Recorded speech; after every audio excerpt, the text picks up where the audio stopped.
Well, Lee, you were away on holiday last week in Barcelona. Barcelona v Benidorm, with the pub shut or something? Well, it didn't sell alcohol at the ground, so that was one thing. But no, I bet you wish you'd stayed there after watching that shambles on Saturday. Yeah, I'm in love. Don't mean Titus. In love with Barcelona. A very good team. It's good to see just a team full of confidence playing. Top of La Liga, and yeah. I think we all knew what was going to happen, Lee. We did this with Bobby Moncur last week, and we predicted that Titus would come up with the goods on Saturday, as this clip will show you.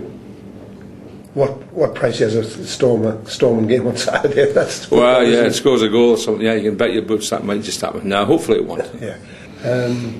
But take us apart. I mean, if Newcastle are any doubts of the way the fans are feeling, I want to read the two texts tonight. I mean, they're quite brutal and deservedly so. Yeah, I mean, I had a feeling if Newcastle didn't get the full complement of 3 points, then they would get some stick, and they did get some stick. I mean, obviously the guy ran down on the pitch to make his feelings known. Whether that's right or wrong, it's for someone else to say, but the texts are pretty brutal at the moment, and that's probably because we dropped 2 massive points, and we could have been just starting to climb out of it now. Yeah. As it happens, we're now in the thick of it, and we've got 2 really hard away games coming up next as well. Yeah, and the players, obviously, to be fair, Newcastle players are normally good. I know when we play Chelsea the weekend, and if we lose 5 or 6, some of them will still speak, but there wasn't many wanting to speak on Saturday. But to see Sebastian Basson was quite good with you, was he? Yeah, he did well. I mean, he's one of the bright spots. I think he played in his normal position, centre half, and I think he did okay. I mean, Cassapa didn't have the best of games down at Fulham last week, and there's probably a big case for Basson playing in that game ahead of him, and perhaps Newcastle might have got something at Fulham as well if he'd have been playing. But we'll never know about that now. But he's just saying he's disappointed as everyone else to drop the 2 points, and it felt like a defeat basically from his point of view.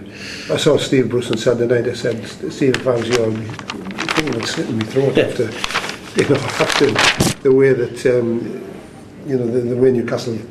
I mean, if Titus hadn't scored that lady, I think he would have done that.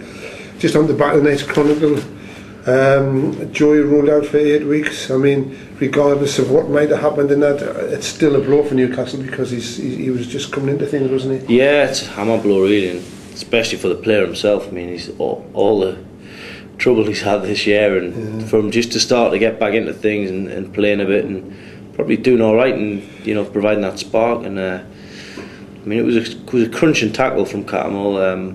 But I think, to be fair to Joe, he's gone out of his way and said it wasn't Cattermole's fault, which is that's great that he does that, because I think the game these days now it's rapidly turned into a non-contact sport, and football's all about throwing yourself into challenges, and you're not always going to come away with the ball. You might come away with the ball like Emerson Boyce did, and you can still get sent off. Yeah. I just think that the referees have just lost the plot these days. They're just desperate to get their hands in their pockets and give people yellow cards and red cards and be the centre of attention. And it's sad, really. Then I just think within the next 10 years, it's just going to be a non-contact sport, really. Well, I'm old school, obviously. That right? Yeah, I think so. Old school.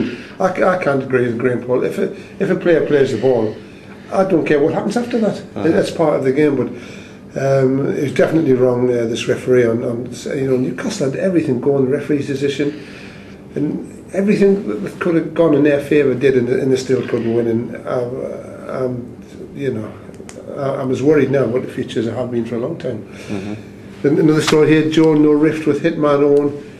I don't know what some of the guys now in the newspaper industry. I mean, all the Michael Owen quotes that they've spun in the papers in the last couple of days, well, nicked out the club programme, and then they missed the bits out that where Michael says, it's the manager's decision, and that's quite right. I mean, Joe Kinnear's managing Newcastle United, not Michael Owen, and for them to make out that there's some kind of problem, it's just not on.